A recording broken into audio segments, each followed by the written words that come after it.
పాకిస్తాన్ భారతదేశాన్ని ఏదో చేయాలనుకుంటుంటే ఇప్పుడు అకస్మాత్తుగా ఏమైందో తెలియదు. ఇప్పుడు ఒక పక్కన అతని పేరేంటి ఇమ్రాన్ ఖాన్ బ్యాచి రోడ్లు ఎక్కుతున్నటువంటి పరిస్థితి ఉంది. బెలూచ్ వాళ్ళది, టీటీపీది ఈ గొడవలన్నీ నడుస్తుంటే అకస్మాత్తుగా కీలకమైన పరిణామాలు చోటు చేసుకున్నాయి. పాకిస్తాన్లో తాజాగా మొబైల్ సర్వీసెస్ని నిలుపు చేశారు.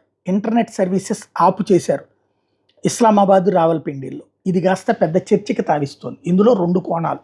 ఒకటి, అక్కడేమన్నా యాజిటేషన్స్ ఫ్లేరప్ అవుతుంటే కంట్రోల్ చేయడానికి చేస్తున్నారా, లేకపోతే షాబాజ్ షరీఫ్ని గద్దె దించేసి ఆ స్థానం, అధ్యక్ష స్థానం టోటల్గా ప్రభుత్వాన్ని చెరబట్టడం, లైక్ బంగ్లాదేశ్లో జరిగినట్టుగానో నేపాల్లో జరిగినట్టుగానో అక్కడ ఏమన్నా ఆసిఫ్ మునీర్ చేయబోతున్నాడా, అందుకోసం ఈ యాక్టివిటీ చేస్తున్నాడా, జంజీ ఉద్యమాలు లాంటిది ఇట్లాంటివి ఆగినప్పుడే జంజీ ఉద్యమాలు వస్తుంటాయి, తద్వారా వాళ్ళతో గొడవలు చేయించేటందుకు ప్లాన్ చేస్తున్నాడా అన్నటువంటిది ఇప్పుడు చర్చ.